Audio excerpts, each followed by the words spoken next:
Shalom saudara-saudara. Dalam bagaimana edisi Advent, hari ini kita akan melanjutkan renungan kita yang terambil dari Yohanes 14 ayat 27. Mari kita membaca bersama-sama Yohanes 14 ayat 27.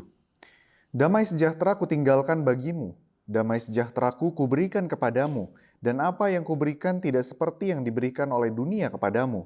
Janganlah gelisah dan gentar hatimu. Saudara, kita pasti sudah sering mendengar kata damai, kita sering mendengar shalom, kita sering mendengar kata tenang. Tapi apa sih sebetulnya arti dari damai sesungguhnya itu, saudara? Sebagian besar dari kita mungkin sering mengartikan damai sebagai sebuah keadaan di mana hidup kita nggak ada masalah, di mana hidup kita aman-aman aja, atau di mana semua yang terjadi di dalam kehidupan kita itu sesuai dengan kemauan kita. Makanya saudara, belakangan ini mulai ngetren istilah yang namanya healing, saudara. Ketika seseorang healing atau liburan dari rutinitas yang biasa ia lakukan atau dari kesulitan, gangguan yang biasanya dia alami, saudara, seseorang itu bisa merasakan damai. Nah, saudara, tentu healing itu tidak ada yang salah.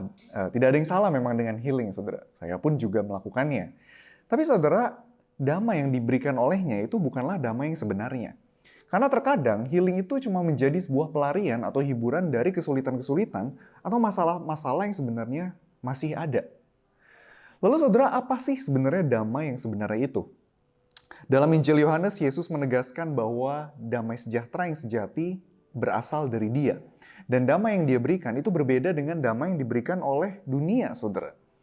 Pada saat itu, banyak orang mengaitkan damai dengan kekerasan yang dilakukan oleh bangsa Romawi yang pada saat itu berkuasa untuk mendapatkan ketenangan.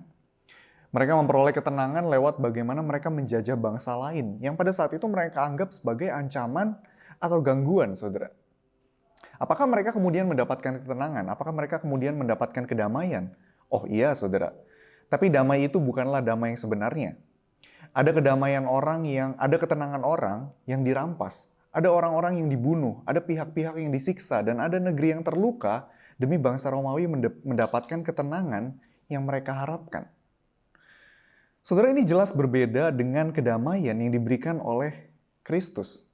Ketika Kristus mewariskan damai, dia memulihkan relasi di antara Allah dan manusia, dan dia berjanji untuk menyempurnakannya nanti ketika dia datang untuk kedua kalinya.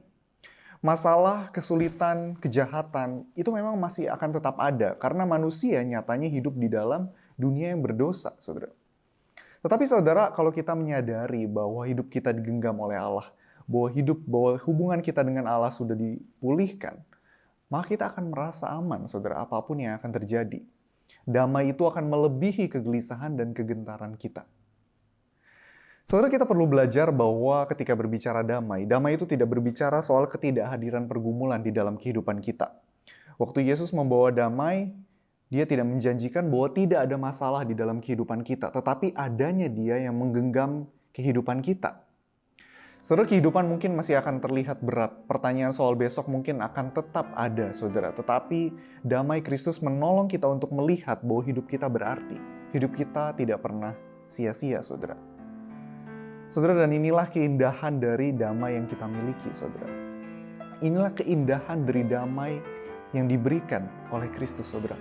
Bukan terletak pada perasaan, tetapi terletak pada sebuah fakta bahwa Allah berjalan di samping kita, saudara. Damai itu bukan sekedar sebuah pelarian atau perasaan mati rasa, tetapi kekuatan untuk bertahan di tengah kesulitan. Seperti yang Yesus katakan di dalam Yohanes 16 ayat 33, "Semuanya itu kukatakan kepadamu supaya kamu beroleh damai sejahtera dalam Aku. Dalam dunia kamu menderita penganiayaan, tetapi kuatkanlah hatimu, Aku telah mengalahkan dunia."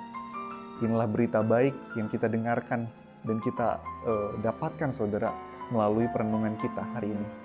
Selamat melanjutkan penantian Advent di dalam damai yang diberikan oleh Kristus. Tuhan memberkati.